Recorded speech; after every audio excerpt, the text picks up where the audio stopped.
A barber is more than just someone who cuts hair. They are artists who create various styles, making customers look their best. In Hindi, they are called nai, and in Urdu, jam. Barbershops have a rich history. Initially, barbers cut hair and performed medical tasks. Over time, they became social hubs. Today, they blend old-school techniques with modern trends for personalized grooming. Traditional barbershops offer a nostalgic vibe with classic decor and services like haircuts and hot towel shaves. Modern salons provide trendy haircuts and styling, while upscale grooming lounges offer luxurious, personalized experiences. Anyone passionate about grooming can become a barber. While formal degrees aren't necessary, training programs and licenses are often required.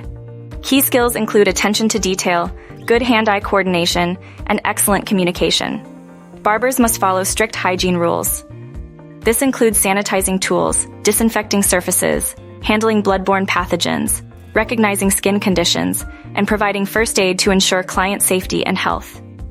Essential tools for a successful barbershop include comfortable barber chairs, high-quality haircutting tools, grooming products, and sanitation supplies.